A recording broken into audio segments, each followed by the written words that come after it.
जीवन में सफल होना हर व्यक्ति का लक्ष्य होता है और सभी व्यक्ति अपने अपने तरीके से इस सफलता को प्राप्त करने के लिए प्रयास भी करते हैं। इस संबंध में बहुत सारे सूत्र बताए गए हैं, बहुत सारे पुस्तकें लिखी गई हैं, बहुत सारे मोटिवेशनल स्पीकर्स ने अपने अपने विचार रखे हैं और बताए हैं कि जीवन में सफल होने के लिए एक व्यक्ति को क्या करना चाहिए। लेकिन जो मैं समझ पाया हूँ, सफलता प्राप्ति के लिए एक व्यक्ति को 3 चीज़ों पर ध्यान देना चाहिए। पहला, लक्ष्य का निर्धारण, कि उसे जीवन में पाना क्या है, इसको वह तय कर ले। दूसरा, पुरुषार्थ, जो लक्ष्य उसने निर्धारित किया है उसके लिए उसको पुरुषार्थ करना होगा, कर्म करना होगा। और तीसरा, आत्मविश्वास। आत्मविश्वास वह ऊर्जा है जो पुरुषार्थ को सतत गति देता है ताकि वह व्यक्ति अपने निर्धारित लक्ष्य की ओर पहुंच सके। आइए सफलता के इन तीनों सूत्रों को रामायण के विभिन्न प्रसंगों से समझने की कोशिश करें। प्रत्येक व्यक्ति अपने लक्ष्य का निर्धारण खुद कर सकता है। माना जाता है कि हर व्यक्ति अपने मामले में सबसे सक्षम निर्णायक होता है, क्योंकि उसको पता होता है कि उसकी खूबियाँ क्या है और उसकी खामियाँ क्या है। लेकिन समस्या तब उत्पन्न होती है जब हम दूसरों को देखकर अपने लक्ष्य का निर्धारण करते हैं। हम उधार के सपनों में जीना शुरू कर देते हैं। उदाहरण के लिए, अगर क्रिकेट मैच चल रहा है तो हमारे मन में सपने आते हैं कि हम क्रिकेटर बने। फिर अगर फुटबॉल चलने लगे तो हम फुटबॉलर बनना चाहते हैं। हमको अपने अनुसार अपने लक्ष्य का निर्धारण करना चाहिए। दूसरी बात इसी संबंध में है कि कभी कभी हम पे कुछ सपने थोप दिए जाते हैं। जैसे गार्जियन कहते हैं कि हमारे बेटा डॉक्टर बनेगा। मेरा जन्म 5:15 पे हुआ और 5:16 पर अब्बा ने कहा मेरा बेटा इंजीनियर बनेगा। Farhan Qureshi BTech engineer. And my fate was sealed. जबकि उसकी रुचि डॉक्टर बनने में नहीं है। पिता कभी डॉक्टर बनना चाहते थे और वो डॉक्टर नहीं बन पाए, तो वह आप में चाहते हैं कि उनके अधूरे ख्वाहिश को आप पूरा करें, जबकि आप में वह क्षमता नहीं है, आप कुछ दूसरा बनना चाहते हैं। व्यक्ति अगर शांतचित्त होकर बैठे और अपने खूबियों और खामियों का विश्लेषण करे तो अपने लक्ष्य का निर्धारण अपने परिस्थिति के अनुसार खुद कर सकता है। रामायण में एक प्रसंग आता है कि जब भगवान सुग्रीव से मिले और सुग्रीव ने जब अपनी समस्या भगवान को बताई और कहा कि उसकी पत्नी और राज को बाली ने बलात् हरण कर लिया है, तब भगवान ने अपने से ही लक्ष्य का निर्धारण किया और कहा कि सुन सुग्रीव, मारी हूँ बालहि एक ही बाण, ब्रह्म रुद्र शरणागत गए न उबरहि प्राण। तात्पर्य कि मैं बाली को एक बाण से ही मार दूंगा और कोई भी उसको बचा नहीं सकता। यहाँ लक्ष्य निर्धारण करने के लिए भगवान ने किसी से सलाह नहीं लिया।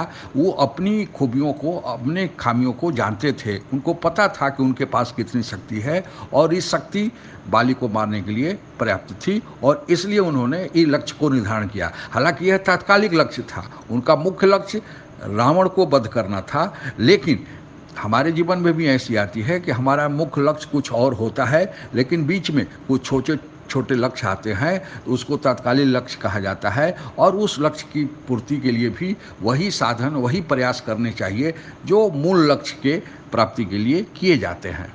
कभी हमारे मन में दुविधा आ जाती है, ये करें या वो करें। लक्ष्य निर्धारण में ऐसी दुविधा आना स्वाभाविक है। तब हम किसी दूसरे का भी सहारा ले सकते हैं, उस व्यक्ति का सहारा ले सकते हैं जो हमको अच्छी तरह से समझता है, जो हमारे हित में अपना हित समझता है। वो कोई हो सकता है, पिता हो सकते हैं, कोई परिवार का दूसरा सदस्य हो सकता है, गुरु हो सकते हैं, साथी हो सकते हैं, और उनके साथ बैठकर आप अपने लक्ष्य का निर्धारण कर सकते हैं, क्योंकि उस व्यक्ति को आपके बारे में पूरा पता होता है और आप उससे अपनी खुलकर अपनी कमजोरियों को और खामियों को बता सकते हैं। ऐसा ही रामायण में एक प्रसंग आता है किष्किंधा कांड में कि जब पता चल गया बंदरों को कि सीता जी को रावण लंका में छुपा कर रखा हुआ है, तब समस्या हुई कि कौन जाएगा।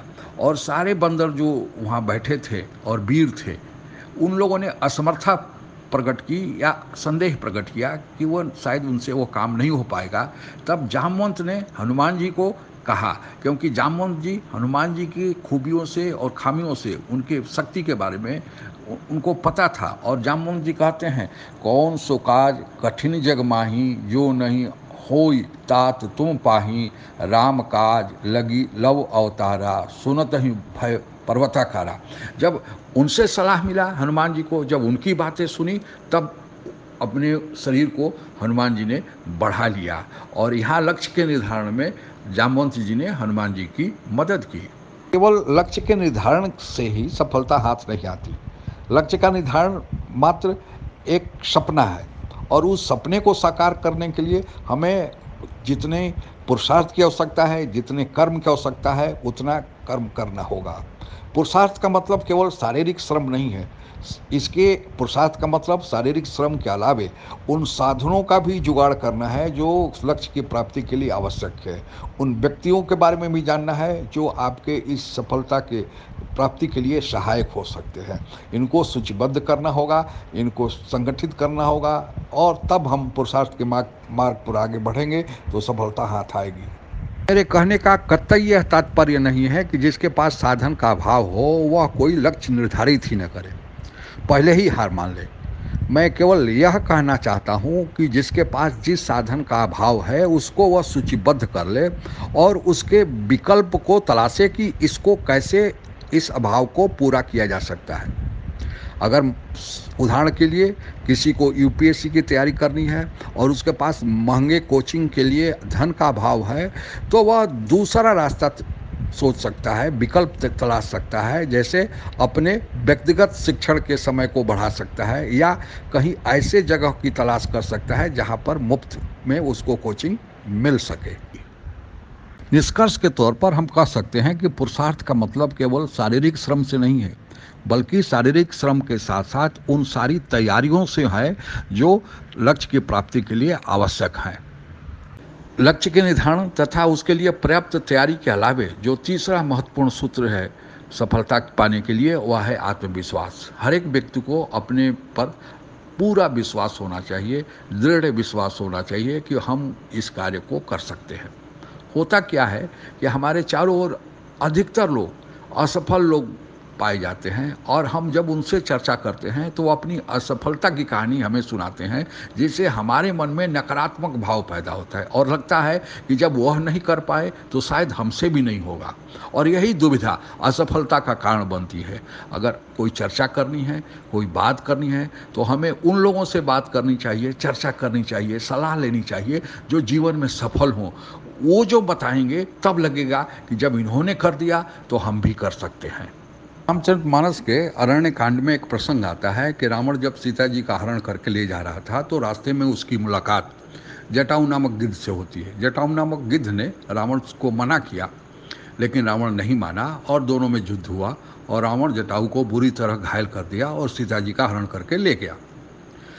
रावण के जाने के बाद श्री रामचंद्र जी और लक्ष्मण जी वहीं पहुंचते हैं और जटायु से उनकी मुलाकात होती है। जटायु जी मरणासन अवस्था में थे और उन्होंने तब भी सारी बात श्री राम जी को बताई। यह सुनकर भगवान राम ने कहा, सीता हरण तात जनि, कहूँ पिता सन जाई, जो मैं राम नकुल सहित कहीं दशानन आई। हे जटायु, आप मर के स्वर्ग जाइएगा तो वहाँ हमारे पिताजी से मुलाकात होगी, तो आप इस घटना की चर्चा उनसे मत कीजिएगा।